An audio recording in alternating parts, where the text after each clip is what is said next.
Hello everyone and welcome to GPVWC's coverage of the Superleague Italian Grand Prix here at the historical Monza circuit. My name is Simon Smith, as ever I'm never alone. On cameraman extraordinaire it is Cameron Brewster, the Bowser himself, and alongside me for another rip-roaring high-octane speed of pixelated action right before your very eyes, it's Matthew Chogwin. Hello everyone. How are you doing?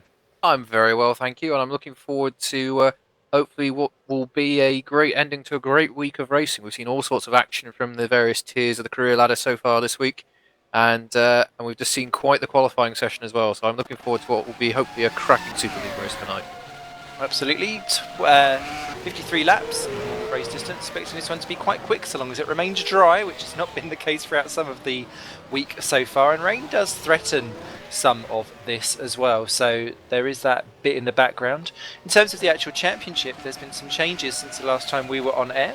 Harley Hamnet has been removed from the championship owing to various infringements, and what that has done is shaken up a little bit of the order that's gone on around it. So David Feider currently leads the championship by 9 points from Lewis Redshaw, 244 to 235, with Giuseppe Ranieri moving down to 4th position, with Nick Rowland moving into 3rd, 127 versus 122. Ruud Heesterbeek still sits in 5th, ahead of Gergo Boldi, Davidus Basilis, Tom Vandervoort, Augustin Canapino and Petter Kaza rounding out your top 10 in that Torrent Motorsport car. And what it also does for Hawkeye is drop them down the order from what was 3rd position in the championship down to 5th, just 1 point ahead of the VOD Bulls. So, and the constructors, it's CSG, Midnight, then Nijo, Red Archer and Hawkeye in 5th. So with all that, what that has actually done, Matt, is close up the title chase ever so slightly, just a couple of points to Redshaw's favour. Absolutely, and it's getting to that, I think, phase in the season. We've not got too many rounds, unfortunately, to go this year, and the light at the end of the championship tunnel will very much be there, and I think just a few more points, swinging a few drivers' favours, will nicely balance things, I think is the best way to put it, as we go into this race this evening. We are at that point where if you are challenging for a championship, you've got to really start considering where you place your car if you're going to overtake someone at a particular corner. And one retirement hit, in any of these final races could be incredibly costly. So it's going to be all about just keeping that consistency up, which, but frankly, those CSG drivers have absolutely nailed so far this season. So we'll have to see if they can continue that tonight. Not there on pole position though at the moment. It is Lucas Euler for Midnight Motorsports by a good half second by the end of it, at the end of quali. 26 drivers are currently on the grid. There should be 28 by the time we get to the end of warm-up. A couple have left to rejoin themselves. Don't forget you can get in touch with the hashtag GPVWC on Twitter. Let us know what you are thinking as we run through this race. But yes, one of the things that I was chatting to the drivers beforehand was the marginability, if that is a word. If it isn't, it is now, on brakes, and how that could play an effect towards the end of the race. We've got the outside chance of rain itself. What for you, Matt, makes Monza what it is? It's one of those, if you're classical monsters. It's a real speed demon track. We were at Spa last time out, and there's been racing going on there for a long time. The same is true of Monza, and we've got some incredibly long straights here with incredibly high and harsh braking zones. That is going to take a real toll on the brakes, as you just mentioned.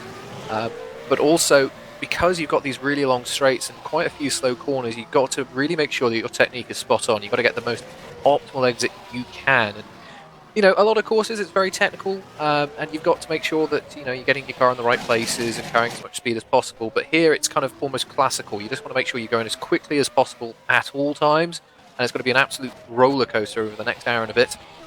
And some of the fastest Formula 1 races in real life have happened here. Some of the closest finishes have happened here.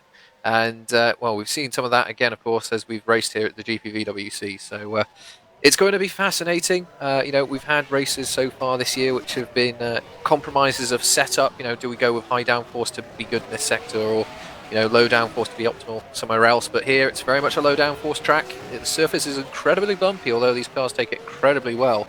And with the horsepower, the acceleration ability, the traction, it's going to be a real test of mechanical grip tonight. And if rain or any weather at all really plays a factor, those with a bit more wing perhaps may be able to capitalise. We'll have to see though.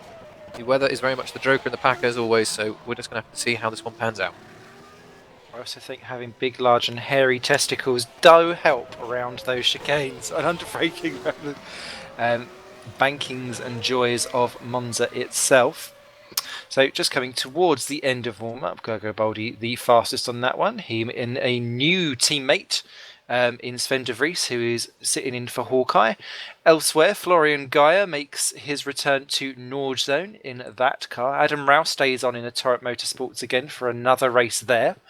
Other driver swap arounds. Fran Lopez is in at Kerno to partner the teammate of Matt Richards, and I believe everyone else is as they were. Mark Fuller stays in ST with Calvin Hermsey. They often have a little bit of a switcheroo as well. But yes, as the announcer tells everyone to start off the grid, what have we got weather-wise? That looks like a dark track to me, but I think we're dry. It does indeed, a little overcast, but no rain critically at this point. We're going to end. Can you tell how British we are? Pessimism, weather. Yes. Oh, I can. Oh, there we go. Even Morton Merlinson says in the chat, "Where is the rain?" So I think some people were worried for it. Of course, that was a big thing for FC. People taking different strategies. They're all just coming onto the grid now. Do you go for a 1 or a 2 stop? Would you say, Matt? I think I would want to go for a 2 stop. Although you can just about make a 1 stop work, I think all-out attack will be the order of the day. All-out attack is what Lucas Oiler knows best, as he leads away from pole position in the Midnight Motorsport car. He is starting on the options, as is every single other driver except Mundigaus, Columbus and Peter Kaza. Second on the grid is David Fiduk for CSG, ahead of teammate Lewis Redshaw. In the second of the CSGs again, as they continue their battle for the championship. Nick Rowland with the CSG in quali in 4th position until a bizarre accident at the end of the session with a Green Stripes and Tommy Oyala. So he continues on there. 5th position for Gogo Baldi in the Hawkeye, ahead of Sven Vries and 6th his teammate, making a great debut there. Then it's obviously 2x2, Norge Zone 7 and 8, Augustin Canapino and Florian Gaia. Great to see the Norge Zones in the top 10 quite solidly for the first time in a long time. Ruud Heasterbeek 9th for Nijo, back on form again, ahead of the 2 Red Archers of Dennis Basilis and Tommy Hagen. That by far his best qualifying of the season, to be right up there with his teammate. Count Sumala is 12th in the Green Stripes Racing car, ahead of Tom van der Voort, Nijo, and the first of the VOD, Kenny Lybeer, 14th, rounds out the top half of the grid. Indeed, and in 15th place we have Kenny's team in the second Vodbull car, Martin Wernerton. He'll be starting in the mid-pack. Always a dangerous place to be here with turn 1. And we have Fran Loeb, the first of the Kernos. He started P16 today. Then we have the Green Stripes car of Tommy Kovian. He'll be starting P17. Then we have the Woods Racing car of Roy Schroeder. He'll be starting P18. Then we have the second Kernos car here tonight, driven by Matt Richards. He starts P19. Then we have Kieran Ryan. He's driving the first of the Phoenix F1 cars tonight, starting P20. Adam Rouse then follows on in the Torrent Motorsports car. Expect him to move up. He starts P21. Ollie Pelican follows in the second Woods Racing car. He's in P22 tonight. Mark Fuller then leads the double head of ST Racing cars with Calvin Hermsey, his teammate, following on behind in P24. Then we have Jordan Weeks in P25 for Target Racing, and he's followed by Mingdulas Columbus in the second of the Target cars in P27. Then we have Peter Kassa at the back of the grid this evening in the last of the Torrent Motorsports cars, starting P29. So that is our grid. Everyone just making their way to their respective grid spots and just getting a little bit of extra temperature in those brakes and tyres, ready for the rundown turn 1. It's Boyd Bryson that's missing in the second of the Phoenixes. I was trying to work out who that was. So Boyd, his perennial issues with his connection may have got the better of him before he even got to the start of the race. So just Kieran Ryan waving the flag for Phoenix as they get onto the grid. A couple of flashing lights as they're starting to engage the neutral gear.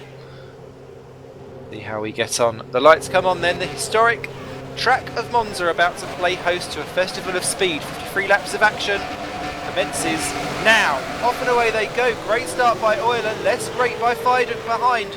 As Redshaw and Rowland jump side by side, 3 wide. Redshaw got 2 wheels on the grass. You don't want to break that. He pulls back in again. Someone's off in the background, and it's Rowland into the lead ahead of Euler. Can he keep it going? No, he can't. He's yes, he always cut the corner there. Everyone everyone is just about making it through behind. There's a couple of banks of car, but everyone's made it through. Gasser back.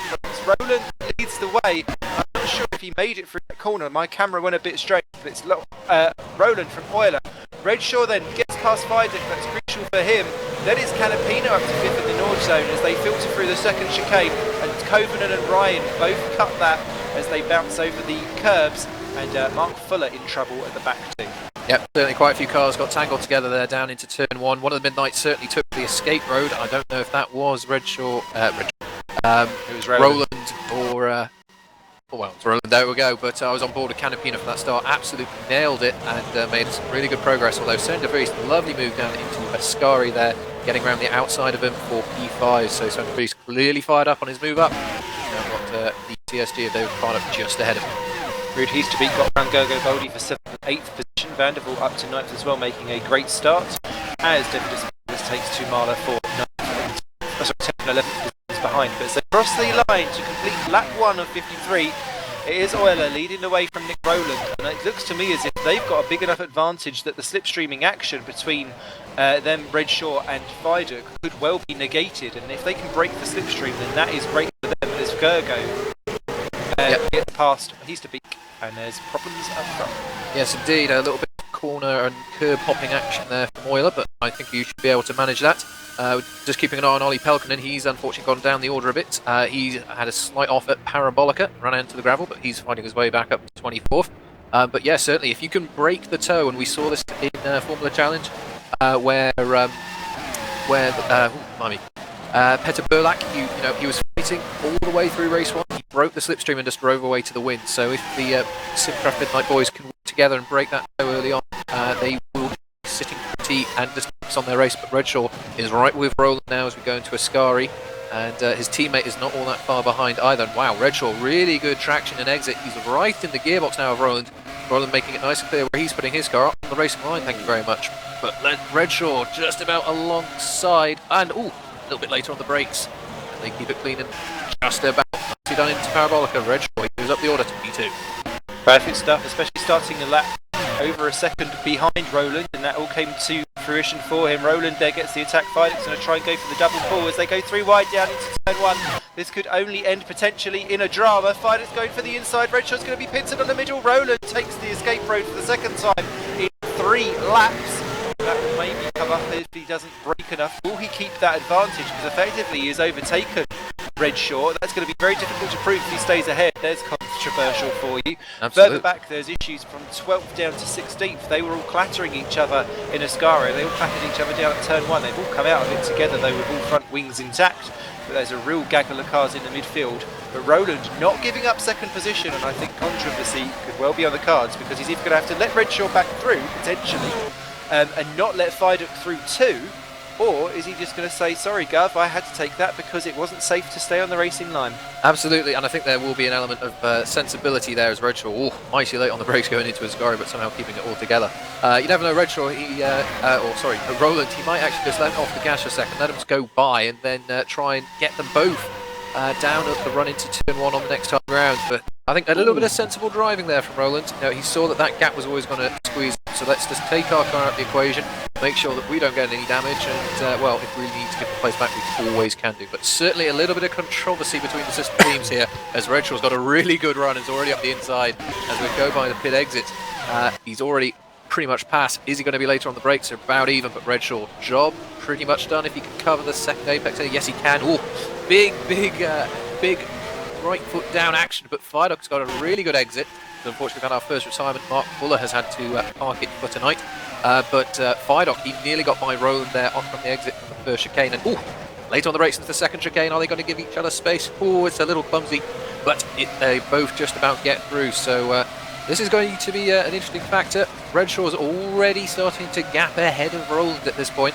Viduc, he wants to get by because not only does he want to stay close to his teammate for the championship ramifications of potentially dropping some points, but we also have a charging Sven de Vries in the Hawkeye, not that far behind either that. So it's going to be an interesting fight for P3, P4 and P5 as Viduc, he's gone up the inside for Ascari. That's going to be a little issue. They just about make it, but Sven de Vries is the benefactor there. He's right on the gearbox. Dragging along Baldy with him. Mark Fuller's retirement was due to the fact that he was missing both front wheels as he dragged it down the pit lane. I think he'd gone off at the exit of Parabolica as Diedek goes down the inside of Roland. Roland there covers the line, slight contact between himself and Sven de Vries as they come out from the Parabolica. This is going to be a drag race all the way down. Roland immediately pulls out, but he may find himself losing out if the two Hawkeyes don't start tripping themselves up. They can start pushing each other down, and indeed they do. And look, they all get round Roland, who chickens out down to turn 1. Can de Vries stay around the outside? Yes, he does, but he gets ahead back of Gergo Boldi, who must be thinking, oh God, I've just got rid of one team, and I've got another one faffing around in front of me. They're going to do a little switcheroo between them as they go around the Curva Grande. As race director Chris Williams is just coming as race director, and I think is about to sort out some drive-through penalties that are being wrongly given to people. But it is Euler there, 1.4 ahead of Renshaw. Then it's Fiden, Boldi, de Vries, Roland there, really lost out down to 6th. Then it's Canapino still there as is Heaterbeek.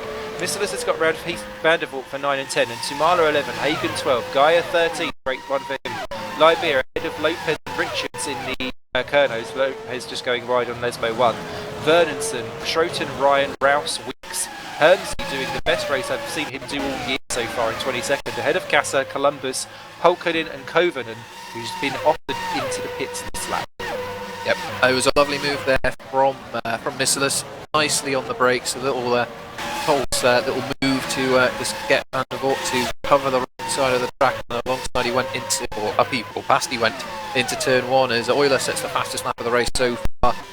Interestingly, Euler, he's pulling away just a tenth in that last sector from Redshaw, but Redshaw's absolutely gapped the cars behind. He's got a 2-second gap back to his teammate. Roland's got it all wrong down at turn 1. Sorry to almost have a baby over the top of you there, but he's going to lose out to Canapino. He was doing the dive down for Sven de Vries, but there was just nowhere for him to go. De Vries was always going to take that line in, and he just chopped right across Roland. He then basically mounted the sausage curb like a rodeo, and was lucky to get away with not clouting down. And sometimes when you hit those sausage curves, they're very aggressive and they're very harsh. And when you come back down again, if you hit them wrong, you kind of do that stupid hapless spin where like you've got enough time to roll your eyes and but you managed to get away with it. Canapino unable to capitalise, and actually now falls into the hands of Rubik, such as the to and fro of the way how defending and attacking goes around the Monza circuit. But he's holding 7th just for now, as that was a change of position, and retaking Ryan for 18th. Euler continues to pull away ever so slightly, another few tenths so far this lap. We'll see what the gap is when they cross the start finish, but Redshaw, he's been able to gap his teammate, but he's not able to eat into this gap ahead of him. 2 tenths now the gap between Redshaw and P2 and Euler, who currently leads. Yeah, Calvin Hermsey in 22nd position, retaking Peter Kaza around Lesmo 2. Kaza gets him in Lesmo 1, they're side by side down into Ascari. I know it's the battle at the back of the field, but I don't think I've ever seen an ST actually battling with other cars quite happily. So I just think a mini shout out for the back of the field there is deserved. Absolutely, good to see there's racing wherever you may be in the grid tonight. Anyway, as our drivers are making their way around here on lap 7:53, Euler continues to lead the gap 2 seconds to Redshaw, and the gap actually between Redshaw and Fidok, his teammate, now down to 1.8, so Fidok's been able to take a little bit out of that, and the Hawkeyes of Jojo Boldi and Sven de Vries follow on the 2 CSGs with Nick Rowland down in 6th, who's currently what we seen. Sorry, that was they should be looking at the back of the grid. Casa there being half spun as he tried to retake Hermsey for 22nd, 23rd. Polkadin then clouted into the back of him. All had wings though, so we're okay. Oh, that's good. But it's a good point though to mention though, that these Formula cars, they're incredibly complex pieces of machinery, immense amounts of power.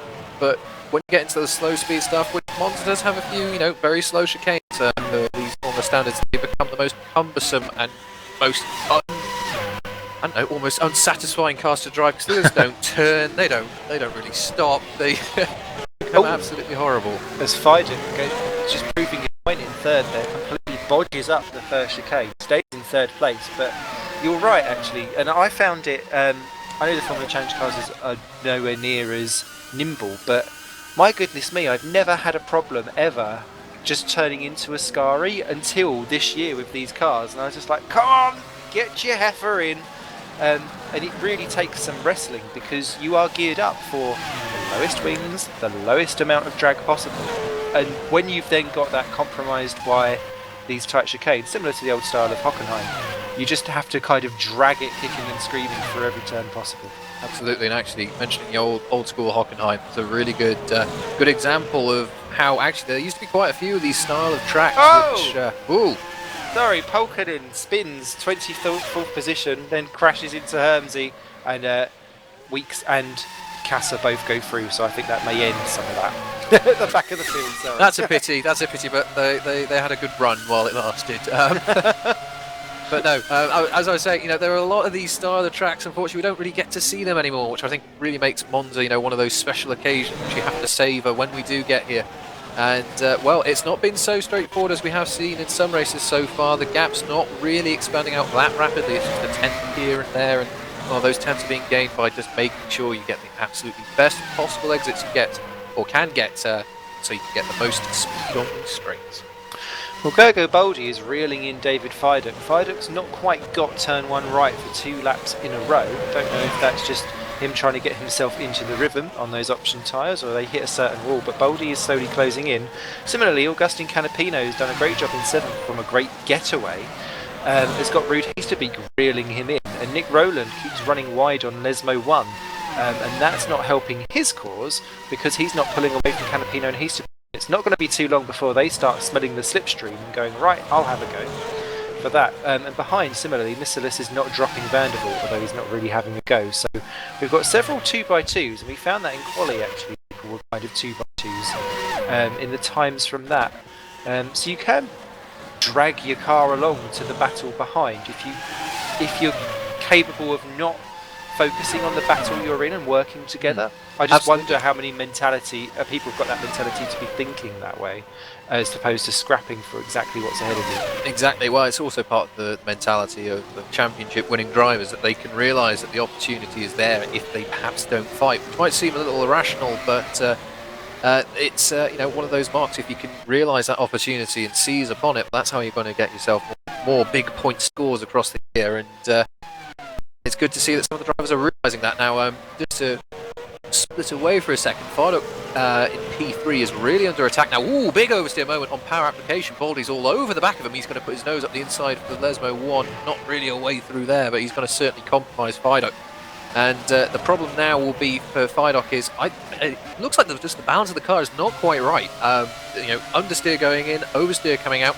Might be the track temperature, might be a few bits of pressure which you might need to change in the tyre, which you can do at the pit stop, but pit stops are going to be a little way away yet. So Fidok's just got to get his head down, I think, just try and get into the rhythm as quickly as possible. And actually, it might be just a case of let Baldy go by and just try and slipstream until you get yourself into a good rhythm and try and make your way through the field there. It's nice to see Baldy getting right stuck in that Hawkeye. He's been pottering around in the top lots as Calvin Herms is in the pits and he's going a lap down. Baldy has very much been a coming man and it looks like he's going into a podium position if he can stick it in. Viaduct gives him the room. Obviously Baldy is not thinking championship, Viaduct is, and discretion the better part of valour. Baldy up to 3rd place. It'll be lovely to see that Hawkeye in the hands of Gogo Baldy really doing some good things, and I think he's a man that could use a good result and a quick win, I think. I think so, and he's been constantly quick, and I think he's just been unlucky with places and times. And no, it would be good to see a good point score here for the Hawkeye boys. That car is very, very well developed, so it is capable. Interesting thing though that I'm just remarking on, first of all there's some wings, there's Clumbus unfortunately, he's just pulled off the side of Lesmo 2 there, he's just dropped into a wall. But Fidok has dropped right off the back of Baldy already and it hasn't even been half a lap, so clearly Baldy's car is working, perhaps Fidok's is not at this point, so we'll have to keep an eye to see if it's just slight issue with the car balance, which could be tweaked at pit stop. Tell you what, that accident from Indigaus Columbus, not his fault. Ollie Polkanen dropped it at Lesmo 2, spun across the track, Columbus nowhere to go, smashes into Polkanen, loses his front left wheel and then goes into the barrier and loses his front right. Tommy Covenant then hits him as he's speeding across as well, so that's why there's so many problems down the back. So Polkanen hits front wing. Covenant is continuing on regardless, because he's still got all of his wings, but I think that car will be slightly damaged. Yes, indeed. In fact, one of the stories from Spa was obviously the store speed turn, the turn one it is and the hairpin it is. There's a little bit of contact. Actually, Redshaw, we did remark in the race, he just didn't seem to have, apparently just got a slight touch of damage, and it just put the car just slightly out of balance. Well, that was that. So even the license touches could have serious ramifications. Mikhail Tumala, 11th position, defending heavily from Florian Gaia in the Norge zone. Gaia making his big loop things as Matt Richards in 15th position overtakes his teammate Fran Lopez. That's going on for 4 laps, and Lopez nearly bins it on the exit of the first chicane, scoops it back up. And great to see midfield battles. These, of course, are going to be the lower end point positions as things continue on.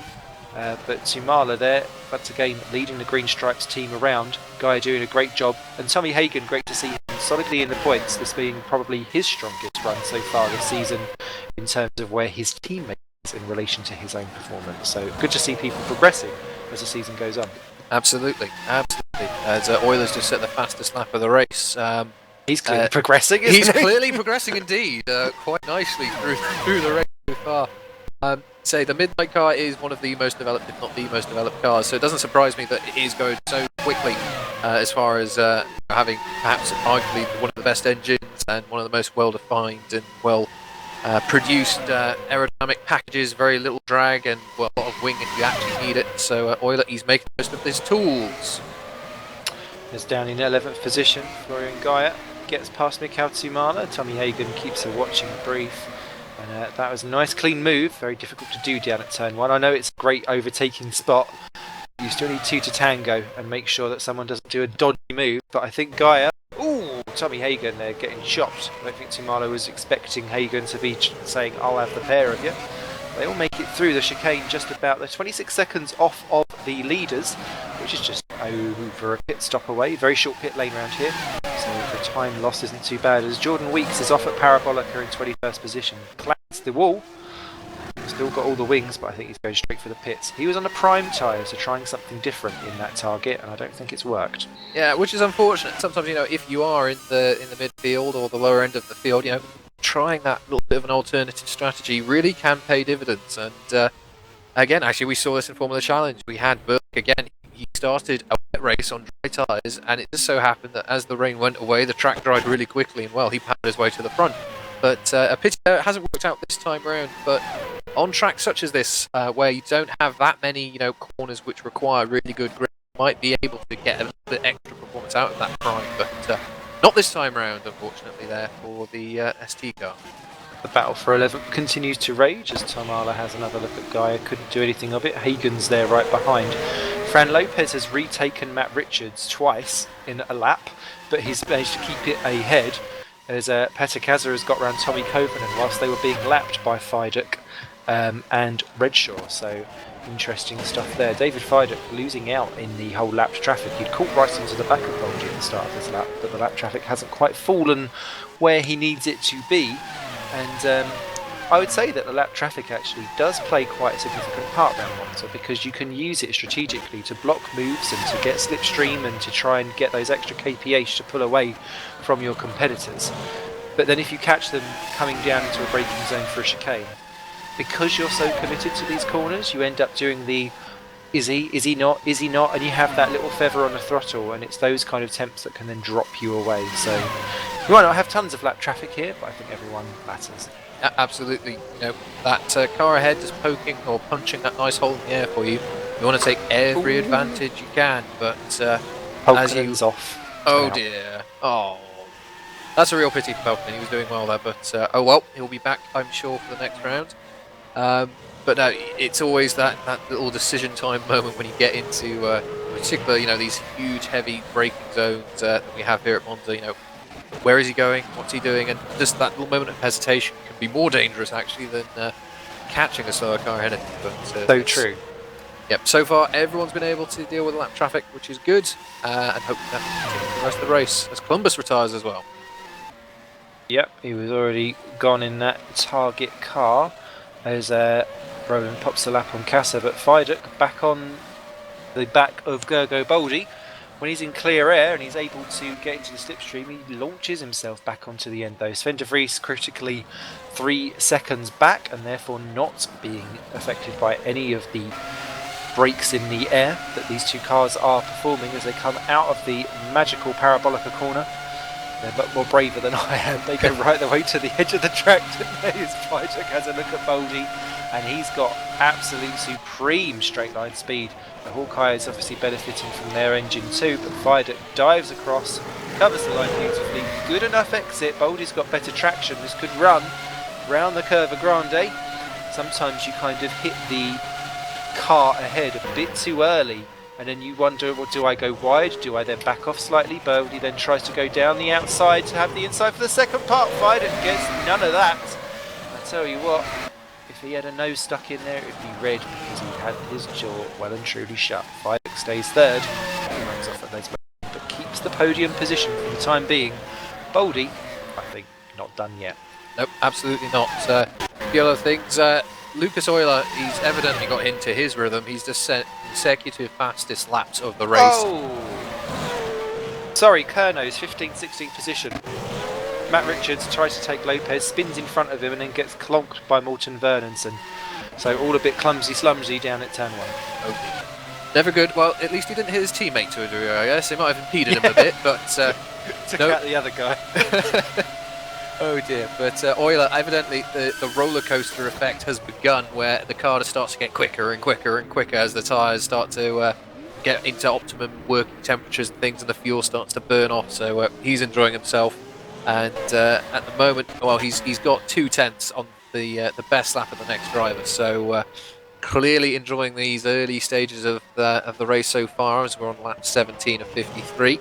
I've been keeping an eye on the fight for P8 and P9 between Mesilis and Canapino, and we've got a bit of lap traffic actually in front of these guys, so this might be a factor in a moment. But Mesilis, to me, he looks quicker than Canapino. He just hasn't had the opportunity to really make a move on him yet, so we'll have to keep an eye as we've got Casa ahead who will be lapped, so we'll have to see how Casa reacts, and does he move out aside? It's pretty difficult here. There's not really that many places, but Casa, he's pulled aside for Canapino and he's pulled aside for Mesilis, so no obstruction there. Good stuff as they run through Lesmo 1 towards Lesmo 2. Better is always a gentleman, and he's showing that in a T-Ront Motorsport car. I tell you what, well, Canapino was battling earlier on with Heasterbeek in 7th position, but on lap 10 he lost 4 seconds compared to what his normal laps are. I'm assuming that was a mistake because that's what's let Heasterbeek scamper away. Now he's falling into the clutches of the lead Red Archer car of Davidas Mesilis, and Davidas has shown time and time again that he's a regular top 10 or top 8 contender usually, dragging that Red Archer up into places it's not normally been.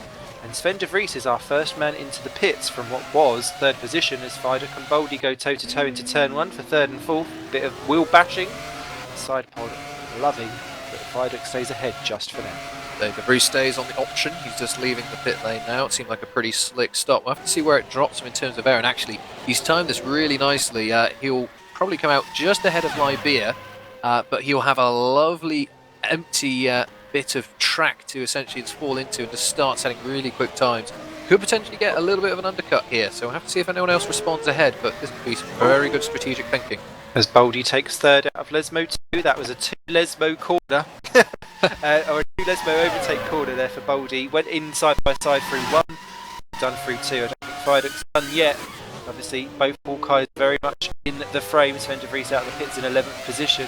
Virgo Boldy now needs to focus on staying ahead of Videk or working together. They only had 3 seconds advantage. So much can be lost if you start battling each other around some of these corners, and time gets lost hand over fist, especially if we say Sven de Vries comes back out in the option tyres as he has done, and into the pits comes Boldy. So those two clearly on a 2-stopper. Euler and Redshaw continue on. Videk now in clear air in 3rd. Roland goes through and moves up into 4th. Heasterbeek will go into 5th position from his car. Then it's Canapino, Mesilis, Vandervoort. Tommy Hagen then moves into 10th as Boldy does switch to the options. De Vries in 11th. Then from Libia to Marla, Vernonson, Lopez, your point scorers at the moment. 23 still running because Weeks did retire after that clout into the Parabolica barrier. Which is a pity, and unfortunately Boldy, it hasn't quite worked for him. He's going to have some traffic in his immediate vicinity if he can get out of the pit lane, which he has done just ahead of it, so that's actually worked for him. So the Hawkeye guys, evidently they've got a 2-stop strategy to think about. 1 stop may just be about quick, because obviously you're not in the pit lane for 20 or so seconds, whatever it may be today. Twice, you're only there for the once, but we'll have to see if Boulder can start making some real moves on these fresh tyres and perform any form of undercut. So we'll have to see if anyone responds. At the moment though, looks like everyone's holding the station for the moment. Marler into the pits from what was 11th position for himself. He slips out of the points paying positions. But that keeps him, he's gone back out in the primes, so that's interesting to see, as I saw 2 cars going side by side through the Calvin Hermsey into the wall out of the Ascari, trying to get out of the way from lap traffic. What was 23rd position, smashes it and loses his front wing. He'll try and limp that one back to the pits, but that ST is looking slightly like a car that only a mother could love. Yeah, and actually that's a fair point. Again, Monza, it's one of these older tracks. Runoff is not exactly not exactly plentiful. So if you do make a mistake, there is going to be a wall nearby. But a pity there. Hopefully you can get the car back and repaired and continue, as we're actually just about a third of the way through the race. So as things stand, Euler still leads. He's still been edging away ever so slightly, setting fastest laps, and last time around he was a steady half-second quicker than the next guy. So he's enjoying himself. Redshaw is still second. Marduk is now third. So the CSG guys in a 2-3 podium position at the moment. And then you have Roland, Heasterbeek, Canapino, Baldy on his fresh tyres, Grease on his fresh tyres, and we've got Liberia and Messens rounding out the top 10. Yeah, Missilis, Vandervoort both into the pits, and actually Red Archer damn lucky, because Hagen came in the same lap that Missilis done, and it was literally as Missilis was leaving the pits, Hagen was entering. That could have held up Tommy ever so slightly had that have gone much, had there been a smaller gap between the pair of them, as Matt Richards also pits. So clearly, bang on the third distance mark seems to be the place where you do want to come in. So that's clearly marking a 2-stop strategy as Hermsey does retire, which leaves us with 22. Indeed, you got stuck unfortunately in the gravel at Parabolica, and well, once you get stuck there, that's pretty much you and your chips. Unfortunately, both STs out with damage, which of course that's going to cost 30 a pretty penny to repair, but I'm sure they'll be all right. I'm sure they've got something in their coffers somewhere, even if it's just some lockets. As who was that changing positions? That was Morten Bernson.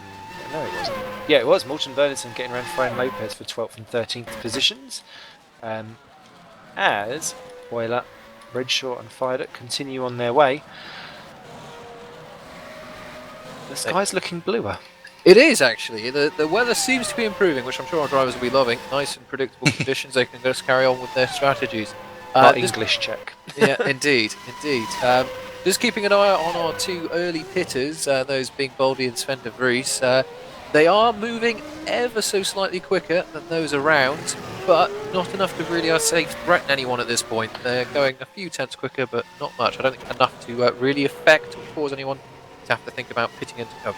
What they have done, though, is leapfrog route Heasterbeek, because Heasterbeek has pitted and rejoined behind them as Euler pits from what was the lead. Kieran Ryan and Redshaw in as well, so both the leading duo in. Fideck and Roland continue on their way.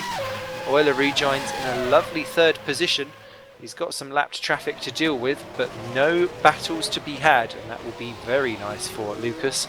Redshaw, is he going to beat Canapino down to turn 1? Canapino takes a little bit of slipstreaming action, but Redshaw defends nicely.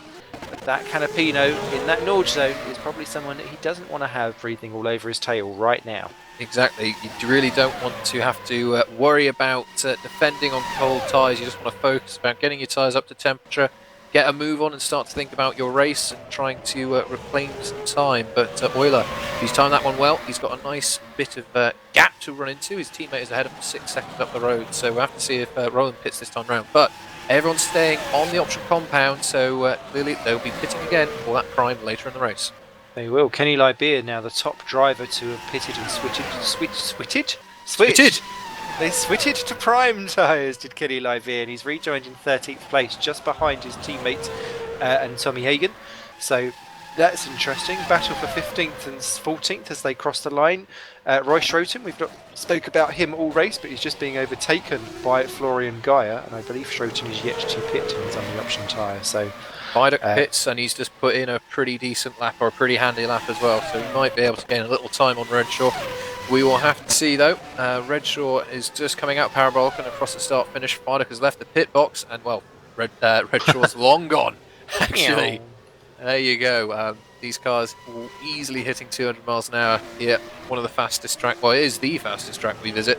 So pretty apt demonstration of how quick these cars can go when they're at full belt. But actually, it is job loss for Gergo Boldy because he's lost time in relationship to Fardock. Fardock well clear in third, and Boldy lucky to actually be ahead of Nick Rowland, who is now moved into 5th position. Sven de Vries then down to 6th, Heasterbeeks to 7, Canapino to 8. So de Vries there winning out quite nicely as Canapino makes a bit of a bodge of it on the exit of turn 1. Missilus down to 9th, Vandervoort 10. Bernardson at 11, then Hagen, Leibeer, Gaia and Schroten your point scorers at the moment. So your net shakers, winners and losers, I'd have to say Fardock wins out from that first round of stops and Boldy lost out by a good 5 seconds. Yep, looks to me that Fardock has gained about a second on his teammate actually, even though he did lose or did see him go by at quite a pace when he was leaving the pits. But yeah, unfortunately, it looks like Boldy, that one hasn't quite worked out. I mean, there's always the case, if you can go further into a race on a set of tyres, it's going to do you a favour at the end. And well, evidently the CSGs and the Simcraft boys are thinking that way this evening. As Euler, he's still extending this gap. It's quite something. He's making it look easy almost tonight. Gap now to 8.2 seconds to Lewis Redshaw. Here we go, the field. And Ryan gets lapped by Lewis Redshaw. And it's around this point actually that you've just done your first set. How do you then deal? Say you've now moved on to a second set of tyres. You've suddenly got a little bit more grip, albeit with probably more fuel than what you had originally.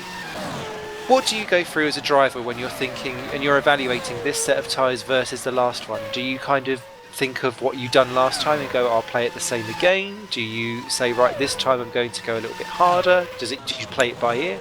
What do you go through as a driver? It's the only experience I've had where you've really got an impact of fresh rubber was World GT last year. My first reaction when you put on a nice new set of sticky boots is, oh, thank you, where have you been all my life? Because all of a sudden you don't have to worry about the car slipping or sliding or wobbling or moving, which, you know, even though it's millimetre amount, you know, it could just unsettle the car and cause a real drama. Just a moment of snap oversteer, and well, you might be in a wall. Certainly when I used to approach it, I go, okay, right, let's just focus on trying to get back into the rhythm as quickly as possible. And once the tyres were up to temperature, just try and attack as much as possible. Of course, you've got to be very wary of those around you. You know, the leaders, they will have gone out on these new tyres with, cars that they are racing for position. And, thankfully everyone has been just about able to get themselves up to speed again before they have to really fight or attack anyone. So it's very much a case of, let's just get the car sorted and, move on from there. There's no point trying to risk it all on a, cold set of tyres for a move which could be done a few laps later on. Thank you very much for that. The 22 drivers continue their way around. Coven in the last of them, looking like a car that could not get around that parabolica properly. That looked awful. That looked very jaggery. I'm watching with interest actually the lap times of Kenny Leibeer, who's our top driver on prime tyres.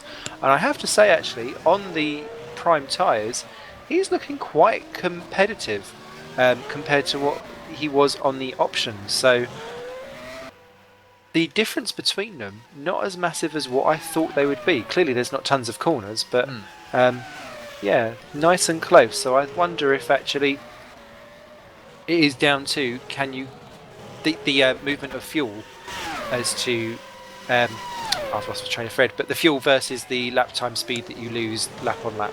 Absolutely. So again, if you can make the supposedly slower tyre work really well, that's definitely going to leave you in a strong position. There aren't lots of corners around this track. You may be able to therefore gain a bit more of an advantage from the prime tyre, and it's harder compound, therefore a little less sticky, and therefore perhaps not being able to go so quick round some corners. But it's good to see that obviously the Modball here, it's really nicely, it's very kind on its prime tyres, and it's good to see that he's been able to maintain the pace.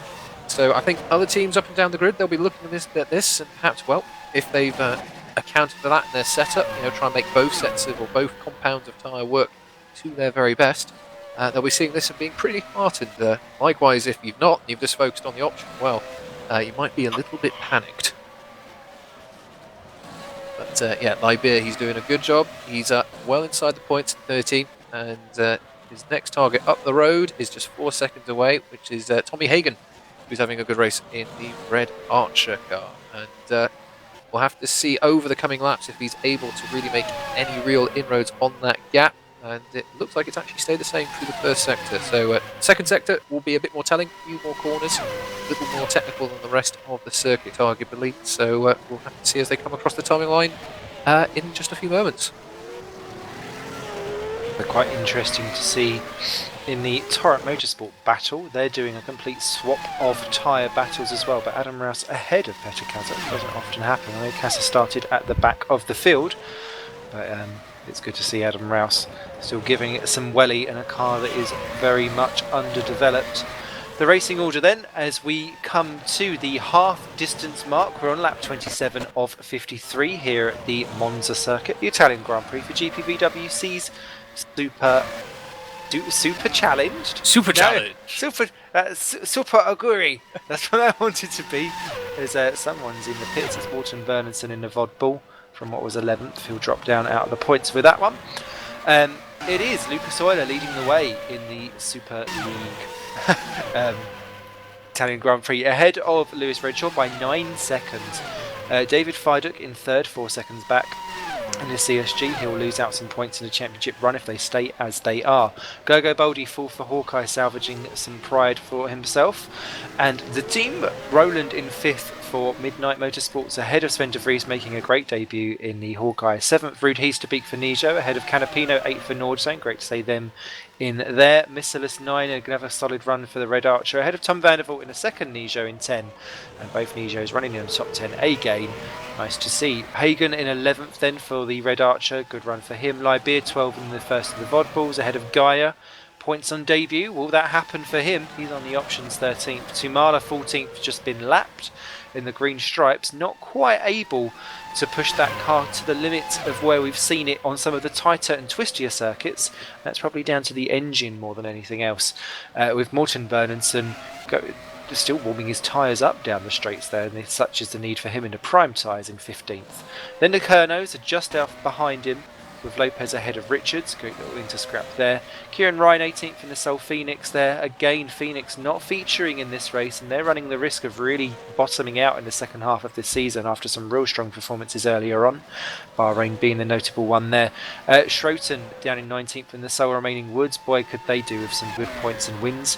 Head of the Torrent Motorsports of Rouse and Kasa, both still one lap down, with Tommy Kovinen, the final runner in the green stripes, looking to just bring that car home, as Baldi, that gap between himself and Fiduk was 5 seconds, it's now 3.4, so he's inching him.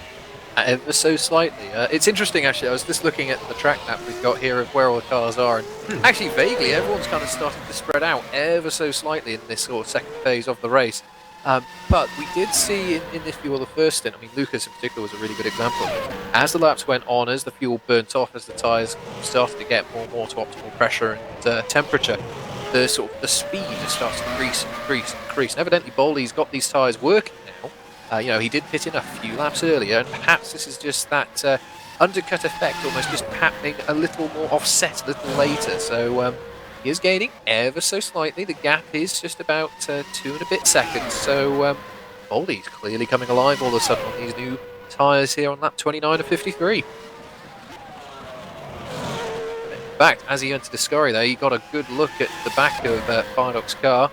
So that also is always a big benefit. The second you can see your opposition ahead of you, you can start to chase them down a bit. So you might actually see him going a little bit quicker. It's Fiduk, he just had to navigate some lap traffic there going through Parabolica.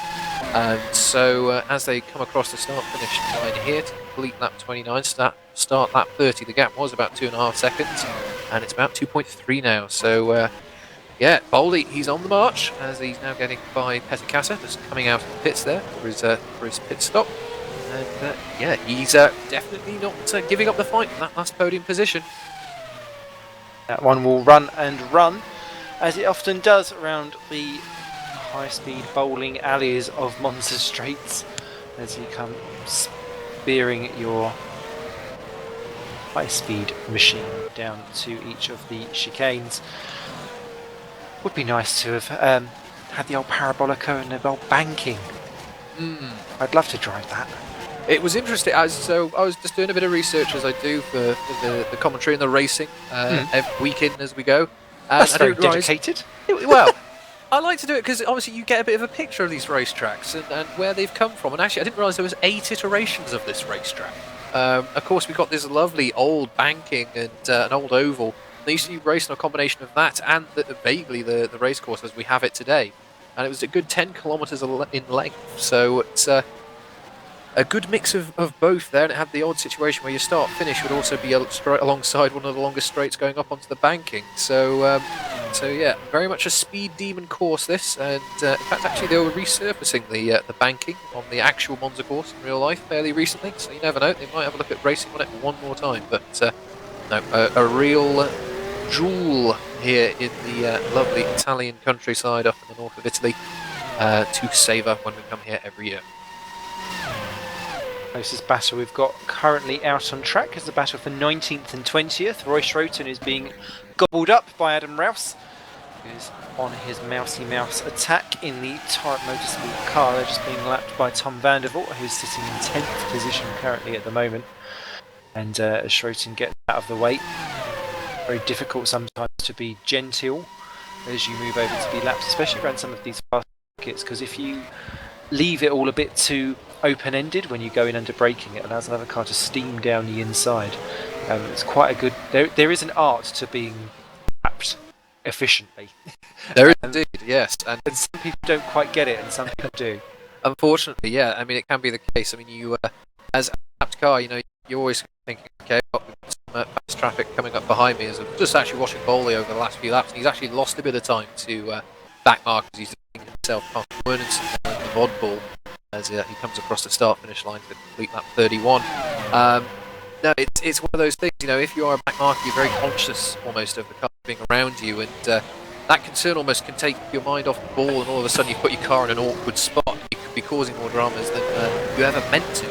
But no, it's good to see that a lot of the backmarkers have been quite respectful so far, not holding anyone up, and it's leaving these drivers free to fight with the well, that is just ahead or behind them. Exactly what Adam Rouse is doing. Right on Schroten, he's going to into the parabolica. Schroten's going to try and stick it back up the inside on the exit. If I were you, I'd take a second little sniff of slipstreaming action down the straight, but he's going straight for it out of the parabolica. Now's the time when you duck back in again and have a go, but I don't think he's going to do it. He's going to just try and outpower the Torrent Motorsport down a straight. I know the Torrent car is the least developed of the lot, but Rouse says, no, I'm alright, thank you. Takes a very wide entry in. Right on the exit, cuts up the racing line beautifully, up into 19th place. Redshaw's had a moment, sorry to speak over you. He's had a moment, and Fidok and Boldy have got by. I didn't quite catch what that was, but just following again, Boldy in his attempt to try and catch up there. It looks like he's just had a moment. Yeah, coming out of Ascari, just a single wheel on the gravel, and round he goes. He actually did a great job to keep it out of the wall, but Koivunen, poor old Koivunen, got nowhere to go. But yeah, big beneficiary, Fidok and Boldy, and well, that might have some championship ramifications. So drama there for Redshaw, slight unforced error, but Boldy is not that far ahead of him, so I'm sure he'll start to wind himself back up into his rhythm to attack that Hawkeye. And that's so easy to do coming out of that Ascari chicane, because it's one of those places where you've got that runoff and it tempts you, because you know that by running off that, yes, you are 4 wheels off the racing track potentially, but actually you can gain time by flooring it, not having to turn quite so acutely out of that corner. Absolutely, and of course the danger is there. You know, we've got grass in that case, we had some gravel, and all it took, it literally was just a few centimetres of that loaded tyre, you know, not a tarmac, trippy surface, and round that she went. So just a slight momentary lapse in concentration has cost Lewis there, but you got to say, well recovered to avoid hitting the wall and potentially doing some serious damage to CSG. So he's already harrying the back of the Hawkeye. He's currently driving as they run down into Parabolica. just whilst we're talking about slippery sides and gravel and so on, just before it all kicks off in this battle for the podium position, shall we mourn the gravel on the outside of Parabolica? Yes, we should. Oh. Actually, Jordan Weeks won't mourn it at all, will he? Because that was what put him off into the blooming wall, and Hounsey for that matter. So, I'm all for safety at racetracks, but where's the challenge? So if you know you can make a mistake and get away with it, as you can do on a lot of the modern circuits, it's a bit of a disincentive. But I'll tell you this much, Redshaw's not been making any mistakes since he had got the spin a moment ago. He's really right with Boldy now. Not really an overtaking opportunity here down into Lesmo 2, but if you can get the exit right and get a nice chunk of slipstream, you might be able to effect something down into a scar. What he is capable of doing, because, well, quite capable. Straight down into Ascari, beautifully done. Boldy gives him just enough of a CSG's whip to stick it on through. They've got Tumala to come up to lap, and that could prove difficult because Boldy's going to try and Lavaggi him if he's got the advantage to go running outside, but he doesn't need to. Through before they get to the Parabolica. I think Redshaw may be thinking, I'll go for the long. Thank you very much, but is Oh! Tumala into the pits. They were so busy looking at the slipstream, I thought they were all going to bundle down. Redshaw then needing to take another bite of the cherry on the back end of Boldy to have a go down into turn 1.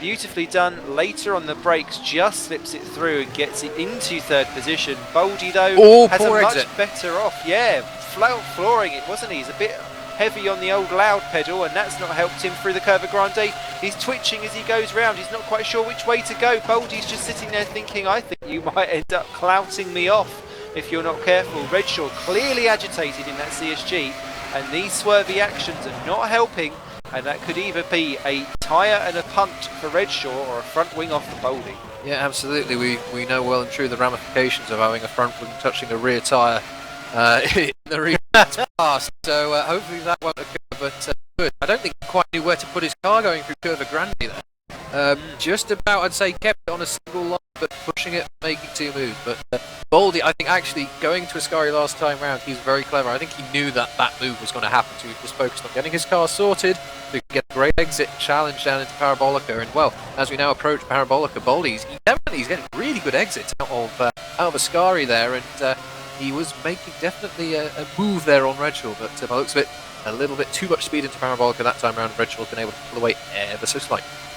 Tommy Hagen was in the pits as they blast past that, as Boldy has a vague look. Redshaw not feeling the need to defend now as he goes into the first of the Artefilios, if they're still called those these days. I was supposed to call them phyllo pastries. As they go around the Curva Grande. Good orientated Smithy. Boldy having another look down at the second chicane. And I find the second chicane is more about Redshaw proper laying it down. Yeah. He's proper stomping on that pedal, but I find that second chicane nigh on impossible to overtake cleanly unless someone backs off. Indeed, and actually this is just again one of the factors of Monza. There isn't really any overtaking opportunity into corners other than perhaps turn 1, purely because it's a high speed stop all the way down to pretty much nothing at all. You've got to be absolutely pinpoint precise and getting your power down and making sure that you're as clean and as accurate as possible through these corners, nailing the apexes. And these heavy right foot moments from Redshaw, I think, is actually giving Boldy the opportunity to just stay with him more than anything. So I think if Lewis just calms down a minute and focuses on making sure he gets the best possible traction, he'll break that slipstream that Boldy's got, and he will have to, or he will then just be able to focus on making his own races. Boldy, wow, great run. Over the start finish they go. Boldy already well ahead as they go into the braking zone, and I think Boldy's just about got this one done. Oh, Redshaw trying all the way around the outside. Just about does that. Boldy's going to get the better exit as he took the little bit of a shallower line, and he's already right for the gearbox. So where's Lewis going to go as we run down to the second chicane? It'll be interesting. Curva Grande, this nearly got into battles last time. This time Boldy being pushed way out wide. Redshaw gives him plenty of room though, and he's going to have the inside for the second chicane. Can he go deep into it and then come out on the exit? Yes, he will be. He'll be wrong-footed. Boldy going for the switcheroo, but he too loud pedals it quite dramatically as Covenant retires his green stripes from the back of the field.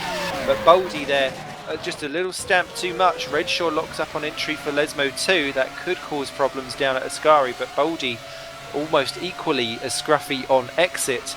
That kind of negated any of the issues that they had. Guy has pitted as well in an orange zone from what was 11th, so all kinds of things kicking off towards the lower end of the points, but for the battle for that third podium slot, this is all playing into the hands of David Fiduk though. He's now 4 seconds clear of this squabble, and the more they squabble, the more that plays into Fiduk's hand, and that man who's still yet to be off the podium at all this year looks like he's sitting pretty for another cosy one as Boldy pits.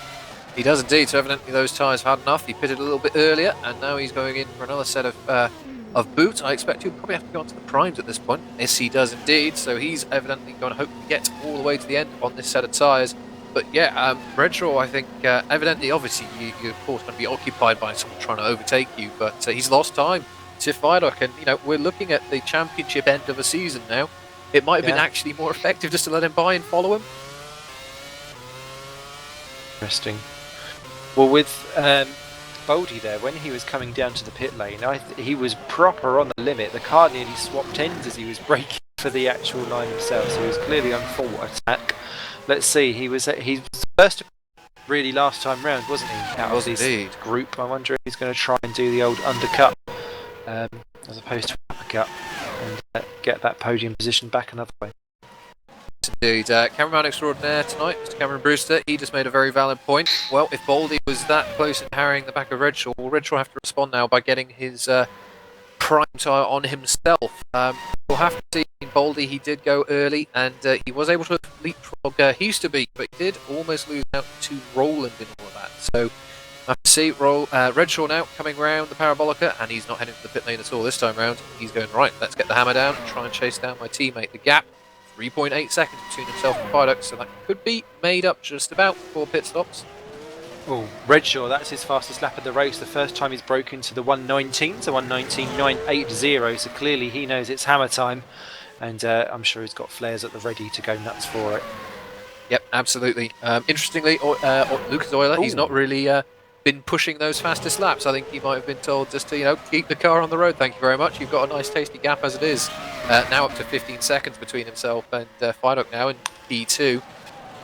Kieran Ryan's just crashed out of the race from 17th position. Done a quite good rear end job for that. No rear wing, no front wing, and missing a wheel. So I think marks out of 10 for that. Probably 9.5 as Missilis pits from 9th. Indeed.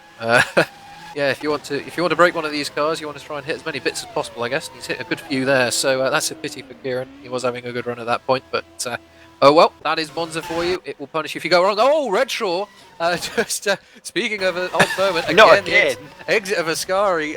Don't know quite what happened there. Almost like he didn't turn enough, and he definitely was thankful. There was a lot of tarmac runoff there. He well and truly went a little bit on safari as he went on the exit of Ascari, but he's carrying on. He's got Schroten as a lap car ahead of him, and Fiduk is still a little bit ahead as well. The gap, about 3.5 seconds, so it's coming down ever so slightly.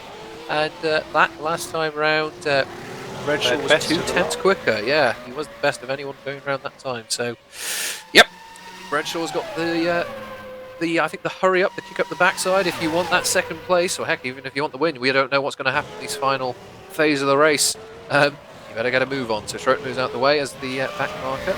Very nicely done there indeed. And Redshaw now has no one between himself and his teammate. Ben de Vries pits from what was 5th position. He's going to rejoin, probably alongside, no, just behind Augustin Canapino in 8th position. He will be, and he's out on the prime tyres in a good run for Hawkeye's Tom Vanderbilt. Pits from 9th from the Nige though, so clearly those two stoppers finding a need to pit now. There's a couple of these guys which I think may try for a 1, and I think probably Liberia is the first of them, so we'll see how that goes. As still Euler, and it looks like Fiduk will too, continue on. It's going to be, when does Redshaw pit, and what damage has it done between himself and Boldy? Yep, it's going to be interesting to see once the pit stops do occur who's where. That CSG is a pretty handy machine, and hopefully Lewis will be able to use it to full effect. The gap though last time around, 3.7 actually, so actually Redshaw and Fiduk, they actually did pretty much almost identical lap times there, so evidently Fiduk's realised that the gap is closing, time to hurry up a bit and try and make as big a gap as possible before going into the pit stops here so they can get their prime tyres on. Matakaza goes 3 laps down. He's the last runner. 20 still remaining. 7 retirements as Matt Richards nearly bins it, trying to get out of the way for Redshaw as he laps him around Lesmo 1 route. He's to beat in from the Nijo in 7th position. Looks like he will rejoin in 8th, only losing the position to Sven de Vries, so nice and easy for him. And the gap now between Euler and Redshaw, 18 seconds, but Redshaw has got a ton of traffic ahead, all trying to lap each other. It's Van der Vault trying to lap Rouse, and both need to get out of the way for Redshaw, and I wonder if they'll do so. Like Russian dolls of back market traffic, but hopefully they'll all take care of themselves and not do anything daft. Just want to shout out, actually, I've just realised that Florian Geyer, he's running P11. He's apparently done 3 pit stops, so the fact he's up in 11th, that's very, very good. And he's on his prime tyre. He was on options earlier, so he might be thinking about trying to get to the end. So that might have been an early stop. And the nearest car to him is Tommy Hagen, who's just a few seconds down the road. So, and Tommy's actually on that option tyre as well, so potentially a little bit stickier rubber. Although I don't know how long he's been on that set of tyres and if he'll be pitting on in the near future. So, Geyer, evidently, he's had some dramas or been pitting in a fair few times, and he's making it work. He's done 2. He's one of those guys that's pitting on the start-finish line, so it's counted his second stop twice. But he has pitted twice and he's done, but it's still an 11th. So still very valid. That I think he's probably one of our leading 2 stoppers that's kind of higher than what we expected him to be in that Nord zone. So great effort, especially for a debut/return. Absolutely. So it's a good drive there for Florian. Hopefully you can keep that up. We're well into the race now. In fact, actually we're in our final quarter of the race as we're on lap 42 of 53, so just 9 or so to go. I think the question will be now, when will our leading runners pit? Now is the question. Well, now is the answer. Euler pits, and he's getting himself a nice fresh set of tyres. They heard your call. Indeed, well there you are. The call of the Churgwin. Great minds as Fiduk, he's not pitting this time round. Redshaw is though, so here we go. This is going to be interesting. Will the undercut work? Brought my hands together for this one. I think we're going to have to. Just trying to see where traffic is actually relative to Redshaw here as he's putting on that nice new set of prime boots. If he pulls away now, he might just about get into some vaguely clean air, but there will be traffic around. So if Fiduk can really pull out a good lap here, he might be able to get ahead of this, and well, that could well and truly seal the second place as long as there's no further dramas. As Geyer now passes Redshaw there, just to unlap himself to Redshaw. In fact, Geyer's getting well out of the way already, so I think Lewis is going to be pleased with that. That means that's 1 less car to deal with. In fact, he's got a clean run all the way up all into the second chicane here, so he's going to be pleased to see that. Also worth noting, Boldy, of course, he was fighting with early on, and Boldy, that early stop hasn't worked. He's dropped 7 seconds to Redshaw. So, yeah, unfortunately that one not working out. Thank you to Cameron Extraordinaire for pointing that one out. Yep, he's always got his eyes in all of the back of all of the heads, and that is working out very nicely for us. So it's Fiduk then enjoying the lead, whilst it doesn't rain, whilst it continues, whilst he reigns for now. But really, Euler is our race leader at the moment. And he continues. He doesn't pit in. Ooh, okay. So interesting. I wonder if he's just going for a splashy dashy at the end, because he's going to have to pit. Yep, indeed. You got to use both compounds of tyre if the race is dry. Who knows? He might actually be gambling that he might need some inters. You never know. It's a mad, mad world we live in. But the skies look pretty blue. Not a cloud in them, so I think that'd be an outside bet at best.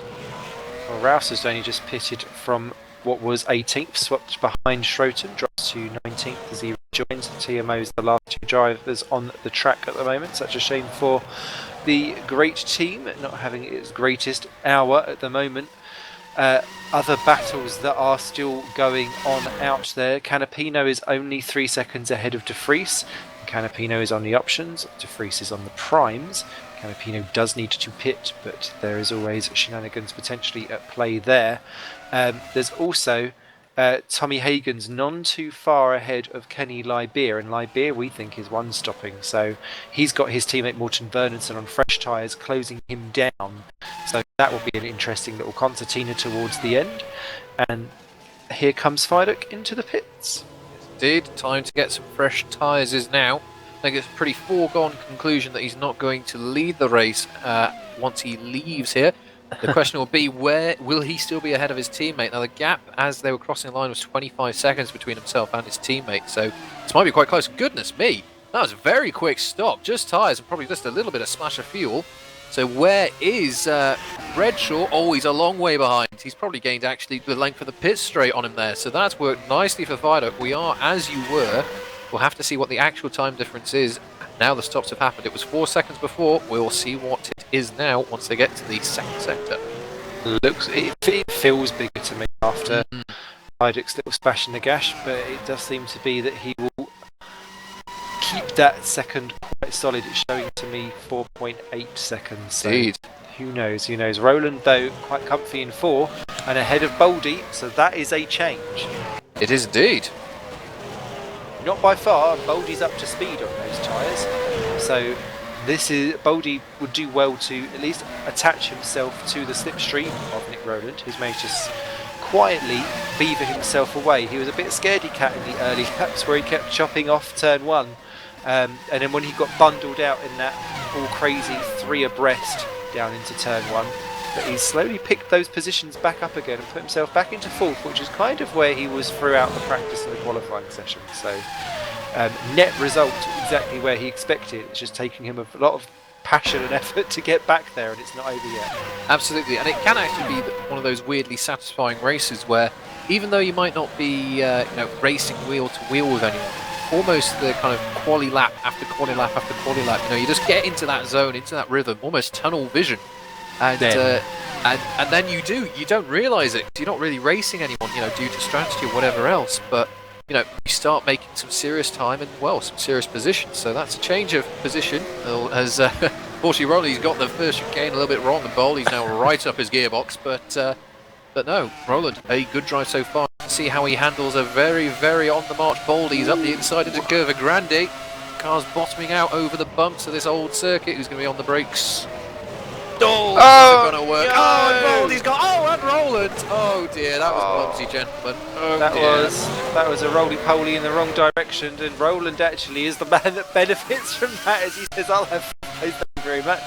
I tell you what, that is one for the slow-mo finale video of the season, watching them both pirouette round in fashion. But sadly, all that has done is ruin any chance of them being able to pick off any CSG issues ahead.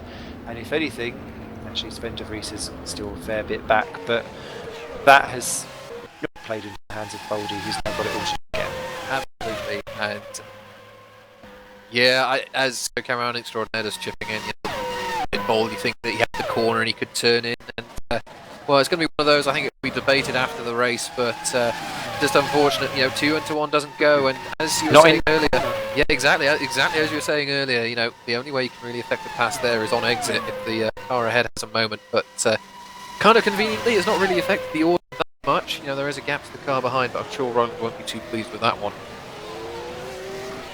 20 drivers then remain, of which 15 will score points. The unlucky 6 so far are both Kernos, both Torrance and Woods of Schroeton. Everyone else looking like they're going to add to their points tally as Boldy once again starts to claw in the Monsieur Roly-Pole himself, and actually a great exit from Boldy. We've seen this throughout the race, haven't we? Boldy is able to just have that grip on the exit, and it's paid dividends throughout. I was just watching the car sort of transition from that first left to the right, and the weight transfer was exquisite. The car just kind of went, okay, I'll deal with that, and there was the confidence just to put your foot down, and there you go, that's your exit right there, and he's now right back on the gearbox of Roland. And we've got Schroeton ahead as well, the back marker, so that could play a factor as well. The Ruscari they go. Boldy, we know he's got some good exits, now he's got a slipstream to benefit as well. So, oh my goodness me, Roland's having none of that. Boldy tries to go to the inside. No, I'm not leaving you a car whip, try again.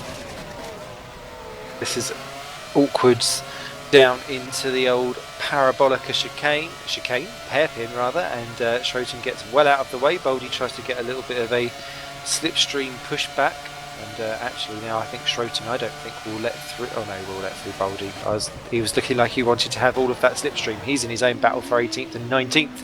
As there is a change of position, Tommy Hagen passes Florian Geyer for 11th and 12th positions, and they're directly ahead of this battle actually. As Sven de Vries pits again. No front wing, he's gone off at the parabolica. Oh, that's a drama. Well, that's a real shame, actually. Sven, he was doing a great job on that Hawkeye car. But yeah, there you go. I mean, how close to the end are we now? You know, just a couple, a handful of laps now, and that's a real pity because that will do some serious time damage. I'm not sure where is he. 2 cars around him yet. In fact, Canapino by looks like will jump him there. It has done, well. And he's speak as well. So that's 2 places, and there's lap down to the next car. Here comes Missilus. Indeed, that's 2 or potentially 3 places. Well, not ideal, especially so close to the end of the race.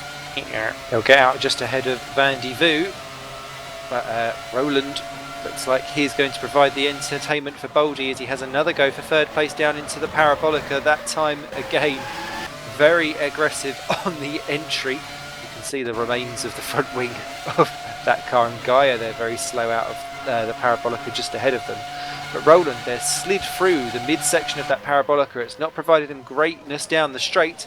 There's Hagen and Gaia retaking positions just ahead as Boldy goes through on Roland, but he's going to be very difficult to make sure that they get clear way and he can keep that position as the battle for 11th and 12th continues ahead of them. They've all got to look for each other. It's 2 separate battles, and that could all end up being a little bit clumsy at some point as Hagen locks up heavily. Roland's going stealing through. That's never going to work. Oh, Roland! That was brave, was that? I think that was the frightener. I'm coming through, you better move. You may row your boat, but unfortunately he's rowing his boat in a completely different land there for Roland. He's sending himself right up the river, and what that has done is gifted 4th to Boldy as Hagen and Gaia both let Boldy... Hagen lets Boldy through, so now they've got lap traffic between them, and I would say that battle is done. I would say so as well, and that's a real shame. But yeah, it's a shame that Roland's lost it. I mean, actually, one factor we did mention at the start of the race, which could actually have contributed big time there, is brakes. We did mention, brake wear being potentially a serious issue, and perhaps some cars having to preserve their brakes towards the end of the race. That could have been a factor. You just put your foot on the pedal, and oh look, I'm not decelerating as quickly as I was before. Issue. Yeah, indeed. Please. Yeah, unfortunately, or fortunately I should say, no major damage or dramas, just unfortunately for Roland there losing out on that 4th place. Watching Roland just to see actually down into the corners, he's immediately onto the back of Kenny Lybeer, so it looks as if he's okay enough. So no damage, but the only damage I think will be to pride for that one. Shame for what is normally actually a very, very controlled driver who's renowned for his ability to drive the car home in a very fit state. So a small moment of lapse in character. Euler though completes lap 50 and he's only got a couple left to go. 12 seconds clear, and you have to say it's been very serene, and this reminds me very much of 2012 and 2013 of Lucas Euler. Very controlled, he did the hard work, and now he's just making sure that he's clean and consistent to the finish. In fact, actually last time round he was 5/10 slower than fine up behind him, so that's perhaps a time gap you don't want to be dropping too often, but he's got plenty of time he could potentially drop. And actually, interestingly, Firelock may have to start thinking about Renshaw behind him. The gap 2.5, that's come down quite a bit over the distance. Evidently, Lewis really enjoying these prime tyres, and he's making some good. So we only have a few laps though, so if he's going to do anything, it needs to be quick, and it needs to be rather punctual. Tommy Hagen pits from what was 12th position. That's a very late stop for prime tyres. Didn't see any. Sven Priest is off, sorry. He dropped it at Lesmo too. Dramas continue, unfortunately, for Sven. He's dropped all the way back to 10. But looks like he's kept all the wheels on his wagon as well as wings. He wanted a 43 lap race, not a 53 lap race. And for someone who was getting actually quite big fighting talk coming into the race as to what he felt that he was capable of doing, it's a shame that he's blotted his copybook towards the end of this race, because actually he was showing really good pace and will continue to do so, but obviously longer races compared to what he's used to in Super Cup, and it's in this last final quarter which he doesn't normally race where his concentration seems to be falling. Absolutely, and of course in order to finish first you have to finish. Well, there are a fair few more laps in Super League than there are Super Cup, so there we go. Interesting development potentially for second and first place. Last time around, Redshaw was 6 tenths quicker. and Fylok just navigated the back marker, which was Van der Voort. So that could have been a potential factor in that. But if well, Missilis is ahead as well. So if these two back markers get out the way, these two are very close. In fact, it's second now between these two. So we're getting into slipstream. We've got a few laps to go. We don't want any dramas between these two. Not at all. And as they come through, Redshaw on Van der Voort, he's taking a little bit of slipstream, pulls out and goes for it. I always find that sometimes a little bit daring. I'm just waiting for the back marker to just lift off the throttle, and all of a sudden there's a colossal impact from behind. It will happen. Mark my words, one day it will happen.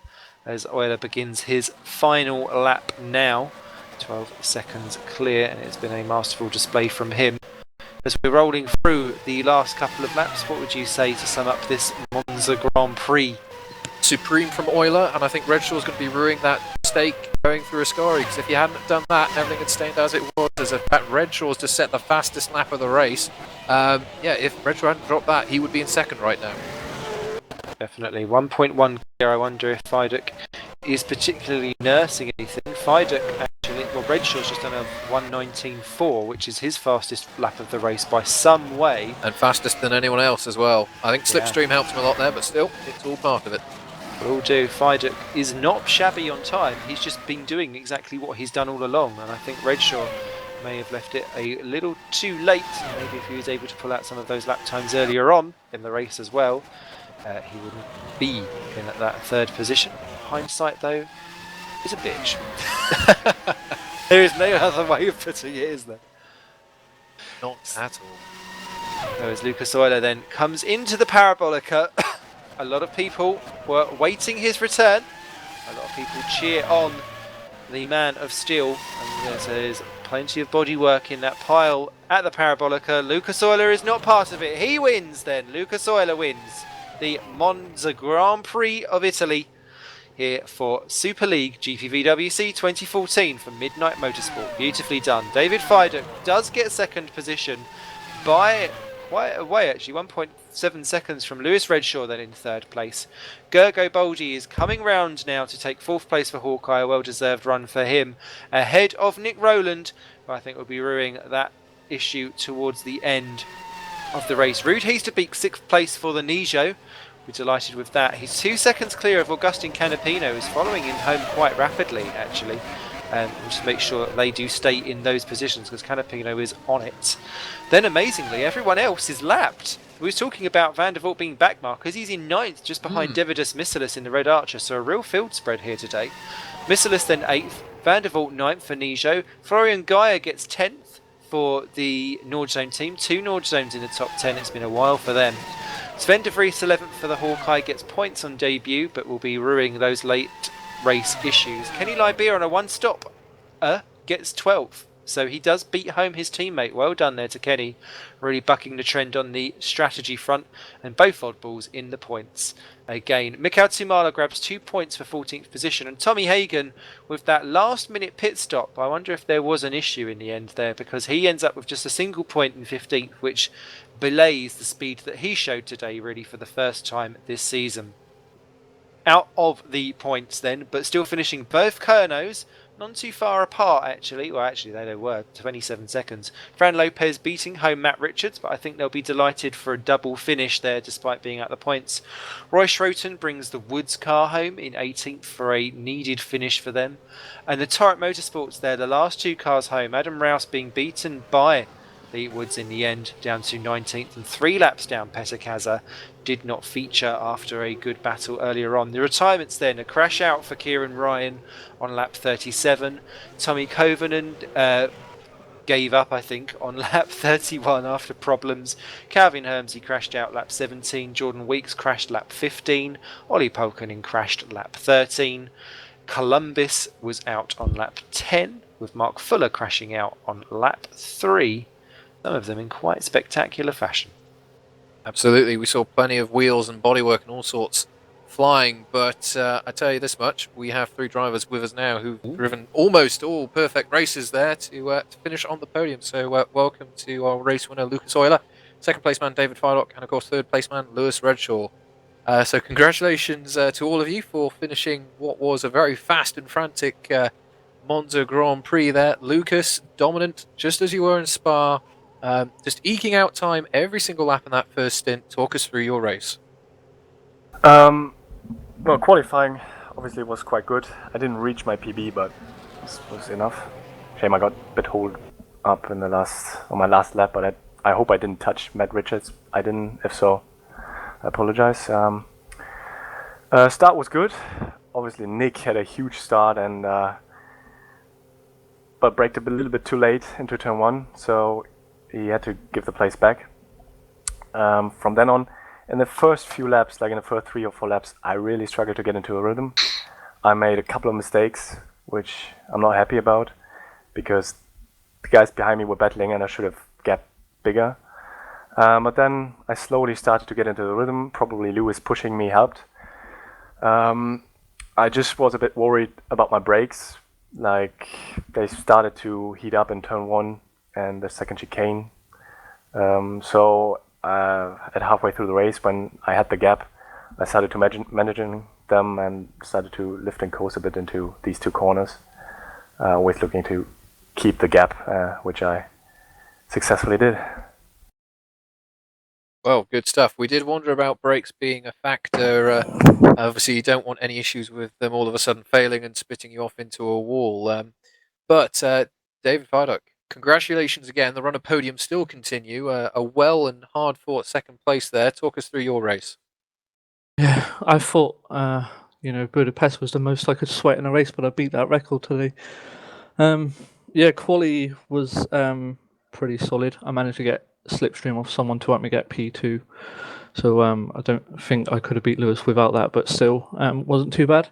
The race start, I had a bit of wheel spin and Nick got by me, and I think Lewis was ahead too, and I had Sven beside me as well, so just took my time into turn 1. And then once Lucas got past Nick started to back me and Lewis up together, so it was a 3-way fight which left Baldy really close to us as well, and God knows where he got that pace from, but he ended up having a battle with me, which lost me quite a lot of time, and I thought, midway through the race, I'll settle for the podium. Lewis will have to have this one, but then Lewis, I don't know if he got caught up with a back marker or made a mistake, whatever, but he spun, so I got through. Pace was all right on the options, and then when I put the primes on, it was Lewis was catching a few tenths a lap, and then into down the main straight, I noticed my front brakes were only on 60 degrees, and then going through turn 1 they were 1,150 or something like that. So I just had a lift and coast the last few laps just to make sure they got to the end. But really happy I managed to get another podium and stay ahead of Lewis once more. So good for the championship. Great stuff, great stuff. And then on to Lewis Redshaw yourself. I guess I'm going to say one word just to see what you say. Ascari. Fucker. Oh, not that swear, sorry. Yeah. What about it? What was your issues through it? Because we saw you have at least 2 big moments. Yeah. Talk us through those, because they could be the things that decide a championship at this late stage. Yeah, I was gapping fine and I was keeping the gap, and Dave kept telling me what I was doing and it was fine. And I had a couple of laps where I had a bit of traffic and I didn't quite do the job, so I just wanted to get the gap up again a little bit. And a couple of laps before it, I went wide into the gravel. I don't know what it was, whether it was how I was or the tyres, whatever. And I really didn't want to do it again for the 3rd lap in a row. So I must have made the same mistake on the way in. I might have put the brakes on a bit too late on the way in. Ran a bit wide, and there's a bump about a metre from the apex where I was. That just unsettled the car. Then I went over the left-hand curb because I was out of line, and it spun the car around. I don't know how I didn't hit a wall, but sorry to the green stripes that had to go on the grass, I see, but I was just trying to save it. No worries at all. And just a quick one back for our winner, Mr. Lucas himself. We know, obviously, you're not battling around for the championship and you're just enjoying yourself out there racing today. But that's 2 in a row. Fancy making it a trio? I would like to, but I'm not racing the next race. So, When are you back? for the last 2 rounds. Ah. Yeah. Which then I hope to continue the streak, yeah. But We won't count the ones that you're not in. That's fine. That's fine. Awesome. Well, great stuff. Thank you so much to Lucas Euler, David Fiduk, and Lewis Redshaw for coming in and giving us some great insight into the drivers and the people behind those pixelated visors. So, final thoughts from Mr. Churgwin himself. That was a really interesting race, but not in the way that I thought it would pan out. I was expecting. First of all, there was no weather, which I guess actually after the week of racing we've had, that could perhaps be a bit of a blessing in disguise. But no, that was an absolute demonstration of the quickest car and the quickest driver winning the race. I think it was just a case of getting your head down, focusing on your own race, and we're aware of brakes potentially being an issue, and you heard Lucas talk about there. Okay, my brakes are starting to go a bit. Let's start to mitigate for that, and proving his well deserved and well earned championship winner status there, just showing that you can manage all that stuff at once. So I think the quickest guy won. Is going to leave the championship fight between the CSG drivers in a fascinating predicament as we now move on to the Circuit of Americas in Austin. Fantastic, and we do love that circuit. A quick Bowser big up from our cameraman extraordinaire. Who was your man of the day? Undoubtedly, Lucas Euler. Aside from a couple of mistakes, don't think anybody was going to catch him. But what I will say is I'm going to be a bit horrible, and I'm going to say I'm a bit gutted I didn't see any brakes explode. Well, we'll save that for another day, perhaps. Who knows? Well, we can only fit so much action into one race, damn it. So, yes, it's fantastic. And talking of Austin, as Monsieur Charguin was saying, we'll be back in 2 weeks' time for that race around the Circuit of Americas, a circuit that I think we can all nod in agreement is pretty damn awesome. And we'll be back on the Tuesday for Formula Challenge, the Wednesday for Super Cup, and the Thursday for Super League itself. So you can come and see us all driving our various leagues. And of course, Monday coming up, we've got ITC. So if you fancy a bit of Tin Top action, come and join us there. That'll be from about 8 p.m. UK time. So from Karen Brewster, Matthew Chugwin, and myself, Simon Smith, you guys have a great evening, and we'll see you again soon. Bye for now.